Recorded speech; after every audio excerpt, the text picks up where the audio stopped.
very early on the first day of the week, and still dark, when Mary of Magdala came to the tomb. She saw that the stone had been moved away from the tomb, and came running to Simon Peter and the other disciple, the one Jesus loved. "They've taken the Lord out of the tomb," she said, "and we don't know where they've put him." So Peter set out with the other disciple to go to the tomb. They ran together, but the other disciple, running faster than Peter, reached the tomb first. He bent down and saw the linen cloths lying on the ground, but did not go in. Simon Peter, who'd been following, now came up, went right into the tomb, saw the linen cloths on the ground, and also the cloth that had been over his head. This was not with the linen cloths, but rolled up in a place by itself.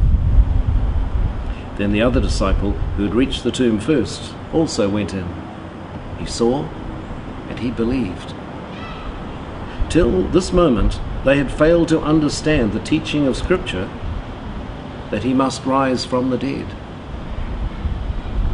The disciples then went home again.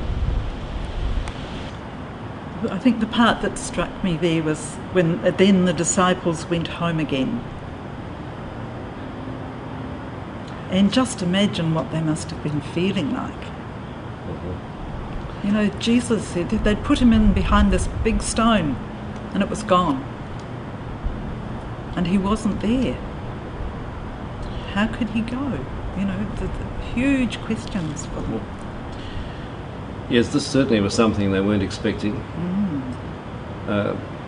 They thought, the women who were the first ones to bring this news of the empty tomb, they thought the women were hysterical. They didn't believe them. They didn't believe them. So I can imagine Peter and the others saying, "Look, we'll sort this out once and for all." So they went, they ran, and I can see them almost running with great impatience. You know, what are these women up to? So we'll sort this out. They couldn't believe it. No. And a lovely attention to detail. We've got the other disciple, which is assumed to be John. He's younger than Peter. He gets there first, and the great detail they notice and remember that the cloth's there, but the one that was over his head, that's in a different place. That they can remember this, which shows the impact of that experience. Yes, it certainly does. But to come back home again and then say, "Wow, imagine that. What are we going to do now? Can this be true? Yeah. How are we going to get to the bottom of this?" Because they had nothing else to go on at that stage. No. I love they were running, and that Peter always seemed to be the impetuous one. You know, he was always, "Wow, this has happened. He's got to be off and sort it out." Yes. He didn't even wait. He just went straight into the tube. You know? Yes. This is, and then had to come back and say, "Look, even I don't know what's going on." In another part, of course, we meet the couple on the road to Emmaus, and then they come back and they are kind of confirming, "We've met this person, we've seen the Lord," and by that stage, different reports are coming in, and I think the disciples then, probably for the very first time, started to realise what Jesus had been preparing them for. It certainly wasn't concocted. The story went around that the disciples had stolen the body, but obviously that wasn't the case. Yes. Well, the size of the stone was traditionally has always been a very sizable stone that took a number of people to move over across the opening. Also tells me, in terms of our own tradition and beliefs, that Jesus did not say to Peter, even though he was the leader, he did not reveal everything to Peter, but he used everybody in the circle, and that the women were the first witnesses of that resurrection. I think is very significant for us today, particularly as lay people within our Catholic tradition.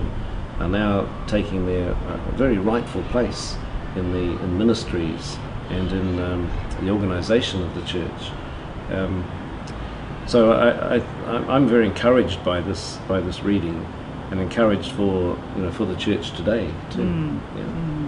Yes, I was just looking back to the first part where it said Mary of Magdala came to the tomb. She came on her own, and as you said earlier, sort of maybe some hysteria could have been thought to have happened, but in actual fact, it was confirmed that it was far from hysteria. She was telling exactly what had happened. Yeah, yes. I think that happens to us today. If someone comes to you with what seems to be quite like children come into their parents and they say, this has happened, and the parents are inclined not to believe them first. What are you talking about? It couldn't possibly be. And we'll get to the bottom of this. And there's that sense of almost the unimaginable has happened. And yes. how will we handle this?